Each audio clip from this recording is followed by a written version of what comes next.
अच्छा जी, आज की नशिस्त का जो पहला सवाल है वो सवाल ये है कि जी आईक्यू ज़्यादा अहम है या ईक्यू, यानी कि जहानत ज़्यादा अहम है या जज्बात पे कंट्रोल या जज्बात। देखें, ये सवाल का जवाब जो सा है ये सीधा सा नहीं है।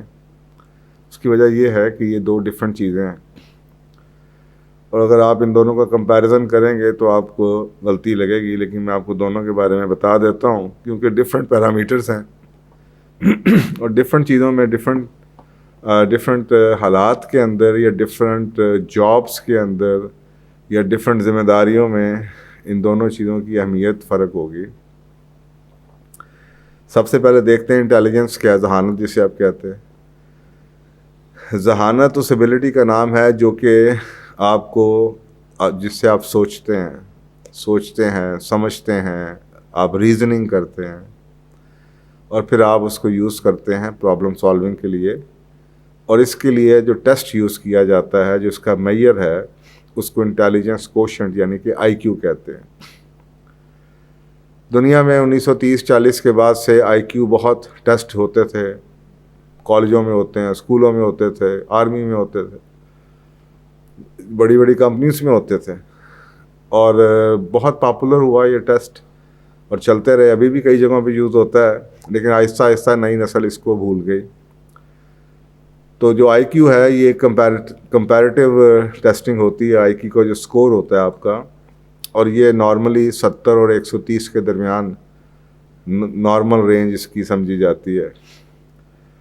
तो जो अगर आप एवरेज देखें तो वो 90 और 109 के दरमियान आपको लगता है कि दुनिया में ये लोगों की एवरेज इंटेलिजेंस है। तो अगर आप 130 से चले जाएं तो आप सुपर स्मार्ट बन जाते हैं। तो ये एक ऐसी चीज़ है कि अगर आपका स्कोर 70 से कम है तो यही कहा जाएगा कि आपको डिसेबिलिटी है कोई, इंटेलिजेंस के हवाले से। आप अबव एवरेज तो आप बिलो एवरेज हैं, आप बहुत ही ज़्यादा दुनिया के जो लोग हैं उनसे भी बिल्कुल ही नीचे हैं, यानी कि आप 70 का स्कोर से बिल्कुल ही नीचे हैं। तो आप ये सोच लें कि अगर एवरेज आपकी दुनिया की इंटेलिजेंस जो सी है वो तकरीबन आलमोस्ट अगर 90 और 109 का दरमियान लगा लें तो 100 के करीब है, तो उससे कंपैरिजन में आपको किया जाता है कि आप किस परसेंटाइल में आते हैं। अच्छा, अब आईक्यू अगर आप देखें तो आप देखें दुनिया में जितने भी साइंटिस्ट गुजरे हैं, ज़हीन लोग गुजरे हैं, मतलब स्टीवन हॉकिंग आपको पता ही है, अल्बर्ट आइंस्टाइन, इन लोगों का आईक्यू का स्कोर 160 है। Charles Darwin theory of evolution वाला 165, माइकल एंग्लो 180, गलीलो गलीली 185, Isaac Newton 190, John Stuart Mill philosopher 200 उसका था, लियोनार्डो डिविंसी 220।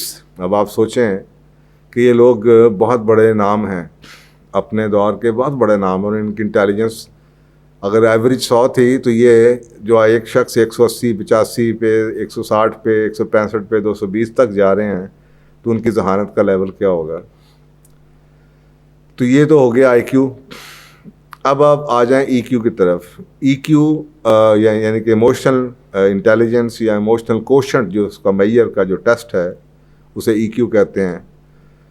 ये कॉग्निटिव रीजनिंग स्किल्स के ऊपर टेस्टिंग नहीं करता, लेकिन ये आपकी एबिलिटी, एक ऐसी एबिलिटी जो कि जिससे आप लोगों के इमोशंस, अपने इमोशंस को आइडेंटिफाई कर सकें, असेस कर सकें और अपने इमोशंस को कंट्रोल कर सकें अपने अंदर और लोगों के अंदर। यानी कि आप पहले अपने अंडरस्टैंड करें इमोशंस को, आप दूसरों के इमोशंस को अंडरस्टैंड करें, एम्पैथाइज कर सकें लोगों की सिचुएशन के साथ, और उनके नॉन वर्बल क्लूज से या फेशियल एक्सप्रेशन से आप उनके आइडेंटिफाई कर सकें कि वो किस तकलीफ़ में है, किस में है, और अपने आप को उस हिसाब से उनके इमोशंस को भी कंट्रोल कर सकें, अपने इमोशंस को भी कंट्रोल कर सकें, जिसको 1970 से बहुत पॉपुलैरिटी मिली है ईक्यू को। लेकिन होता ये है कि जब हम किसी एक चीज़ को पॉपुलैरिटी देते हैं तो हम ये भूल जाते हैं कि दूसरी चीज़ बुरी नहीं है या वो गलत नहीं थी, बेसिस ऑफ कंपैरिजन फ़र्क था। अगर आज आप दुनिया में देखें तो ये दुनिया की रिसर्च बता रही है कि वो लोग जो नॉर्मल आईक्यू के हैं, लेकिन क्योंकि उनके पास ईक्यू है, मतलब आईक्यू के बारे में कहते हैं ये खुदादाद सलाहियत है, जबकि ईक्यू जौन सी है ये स्किल है, ये आप सीख सकते हैं, वो जेनेटिक्स बेस्ड है आईक्यू जिसे आप कहते हैं। तो जो नॉर्मल आईक्यू के लोग हैं या बिलो एवरेज आईक्यू के लोग हैं वो भी हायर इमोशनल स्किल्स के साथ या हायर ईक्यू के साथ दुनिया में कामयाब हो रहे हैं। अच्छा, जब हम ये बात सुनते हैं तो हमें लगता है कि बस सब कुछ ईक्यू ही है। ऐसी बात नहीं है, क्योंकि जिन लोगों की वो कामयाबी का जिक्र कर रहे होते हैं तो वो दुनिया ऐसी बन चुकी है जो कि इस एबिलिटी को रिवॉर्ड कर रही है, क्योंकि दुनिया इस वक्त कोऑपरेशन में है और दुनिया इस वक्त टीम वर्क में काम करना चाहती है, इंटरडिपेंडेंस हैं, अदारे भी ऐसे बन चुके हुए हैं। तो वो उन लोगों को वो लोग ज़्यादा फिट आ जाते हैं, क्योंकि लोगों ने जो काम की नेचर है वो आपस में एक दूसरे के साथ डिस्कशंस, कम्युनिकेशन, ताल्लुकात पे चल रही है। इसका मतलब ये नहीं है कि आईक्यू गलत है या आईक्यू की ज़रूरत नहीं है या आईक्यू गैर अहम है। अगर अभी भी आप देखें, साइंसदान अगर आप हैं, अगर आप कंपैरिजन कर रहे हैं बिजनेस लीडर से, पॉलिटिकल लीडर से कामयाब जो हैं, तो साफ ज़रा शायद उनका ईक्यू बेहतर होगा, लेकिन वो पॉलिटिकल लीडर्स हैं, उनके काम की नेचर ही ये है कि सारा दिन लोगों में बैठे रहें, चाहे उनका आईक्यू कुछ भी ना हो। इसी तरीके से हम उन लोगों को स्टडी नहीं कर रहे जो लोग साइंसदान हैं, जो लोग रिसर्चर्स हैं, जो पीछे बैठे हुए हैं। अब वो अगर उन लोगों का ईक्यू ज़्यादा आप देखें तो आपको लगेगा कि शायद वो फिर उनकी रिसर्च पे या उनकी जो रीजनिंग की एबिलिटी है उस पर इफ़ेक्ट करेगा। तो इसलिए वो जो साइंसदान है, इसका मतलब ये नहीं कि वो लोग कामयाब नहीं हैं। अब हम उन लोगों को आटे में नमक के बराबर समझ के या उनको इतनी ज़रूरत नहीं है उनकी, इसलिए हम बेसिस ऑफ कंपैरिजन गलत कर रहे हैं। हम ये पूछ रहे हैं कि जी आईक्यू से ज़्यादा ईक्यू नहीं, आईक्यू अपनी जगह पे, अगर आपको किसी इदारे में वो चीज़ें चाहिए, रीजनिंग चाहिए, एनालिसिस चाहिए, प्रॉब्लम सॉल्विंग चाहिए, वो लोग जो बहुत ज़्यादा इनोवेशन करते हैं, बहुत क्रिएटिव लोग हैं, जैसे आपके स्टीव जॉब है, बिल गेट्स हैं, इन लोगों का आईक्यू बाकियों से बहुत ज़्यादा है। तो इसलिए ये समझना कि आईक्यू से ईक्यू होना बेहतर है। हाँ, अगर आपकी नेचर ऑफ द जॉब यही है तो आपकी कामयाबी ज़्यादा ईक्यू से होगी, लेकिन अगर आपकी nature of job he researching है या आपकी nature of job scientific research है या आप इनोवेटर हैं, आप क्रिएटिव हैं, तो अगर आपका हायर आईक्यू है यानी कि इंटेलिजेंस है और लोअर ईक्यू भी है, तो शायद आप अपने फील्ड में तो कामयाब हो जाएं, लेकिन उसको दुनिया में पजीराई के लिए या दुनिया के लिए आपको एक अच्छा ईक्यू चाहिए होगा। तो ये कहना कि आईक्यू की ज़रूरत ख़त्म हो गई है, नहीं, ऐसी बात नहीं है। ये दुनिया ने नया कल्चर बना दिया है और उस चीज़ को एक 70s के बाद से इतना उसको प्रमोट किया है कि लोग समझते हैं कि ईक्यू होना बेहतर है। मैं कई ऐसे मसलन गिफ्टेड बच्चों के बारे में स्टडीज़ हैं, आपको स्टडीज़ मिल जाएंगी इंट्रोवर्ट्स के बारे में, वो लोग जो खामोश तबा हैं। जनरली स्पीकिंग स्टडीज़ हैं जो कि ये बता रही हैं कि जो लोग खामोश तबा हैं उनका 75% पॉपुलेशन का आईक्यू जो इंटेलिजेंस क्वोशेंट है, उनकी इंटेलिजेंस ज़्यादा होती है उन लोगों से जो कि एक्सट्रोवर्ट्स होते हैं, यानी कि जो लोग सोशलाइज करते हैं, जो लोगों के साथ ताल्लुकात होते हैं।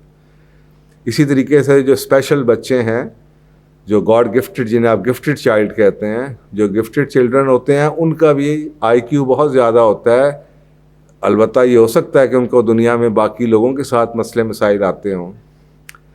तो ये सिर्फ मेरा कहना ये था कि आपकी जॉब पर डिपेंड करता है, आपकी तबीयत पे, आपकी पर्सनालिटी पे, कि आप क्या, हाँ, अगर आपको उसी दुनिया में कामयाब होना है जो आप दुनिया बन चुकी है और आपकी नेचर ऑफ जॉब वही है, तो फिर आपको ईक्यू ज़्यादा हेल्प करेगा, आईक्यू कम भी होगा। तो लेकिन अगर आपकी जॉब की नेचर जौन सी है, अकेले काम की है, रिसर्च की है, प्रोग्रामिंग है और आप कंप्यूटर से बैठ रहे हैं, ऐप्स बना रहे हैं, डेवलपमेंट का काम कर रहे हैं, इनोवेशन कर रहे हैं, तो मेरा ख्याल है अदारों के अंदर आज भी वो लोग भरे हुए हैं जिनका IQ बहुत ज़्यादा है, लेकिन जिनको आप देख नहीं पाते, वो बैक ऑफ द हाउस काम करते हैं।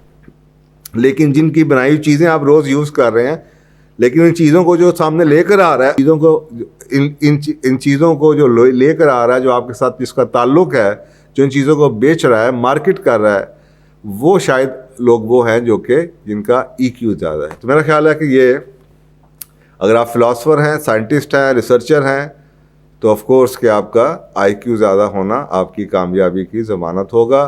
और अगर आपका काम लोगों के साथ है, तो फिर ताल्लुकात हैं, तो फिर EQ ज़्यादा होना आपके लिए बेहतर होगा। तो ये है, मेरा ख्याल है कि इसका एक राइट कंपैरिजन जो आप कह सकते हैं कि आपस में वन ओवर द अदर नहीं हो सकता। डिफरेंट सिचुएशन में डिफरेंट चीज़ों की वैल्यू ज़्यादा होती है। Thank you.